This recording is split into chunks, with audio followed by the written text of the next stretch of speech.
14,47,000 वाला सिंहभूम लोकसभा सीट में आज मतदान हुआ। इस मतदान के बीच कई तरह के वोटर ऐसे भी मिले जो घर से निकले और वोट दे करके सीधे अपने घर को गए, कैमरे पे आने से इनकार भी किए। मगर कई वोटर ऐसे मिले जो कुछ बताना चाहते थे।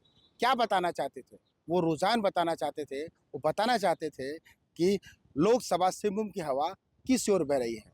वास्तव में लोकसभा सिंहभूम दो मायनों पे लड़ी जा रही है। एक, गीता कोड़ा कांग्रेस छोड़ करके बीजेपी गई। दूसरा, अपनी मान सम्मान की लड़ाई शोभा मांझी जो विधायक रही, वहाँ पे मंत्री भी सरकार में रही है, और अब जो है अपनी मान सम्मान की लड़ाई के लिए वो संसदीय सीट लोकसभा से दम धरी और उसके बाद क्षेत्र में बड़ा प्रचार करके एक बड़ी भूमिका तैयार की, जिसके प्रचार के लिए राहुल गांधी तक आए। वहीं गीता कोड़ा के प्रचार के लिए प्रधानमंत्री तक का चाईबासा में आगमन हुआ।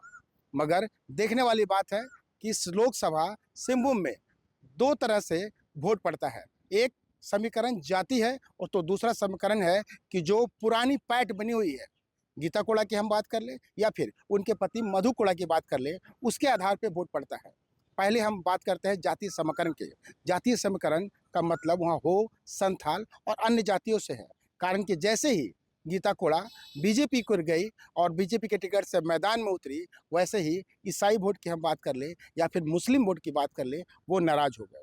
तो हो जाति जो है उनके साथ पूरी तरह से खड़ी रही। मगर देखना अब ये होगा कि संथाल कितना उनको चाहता है, संथाल जो है वो कितना वोट किए हैं। वहीं हम जोहा मांझी की बात कर ले तो संथाली लगभग पूरी उनके पीछे दिखाई पड़ रहे थे।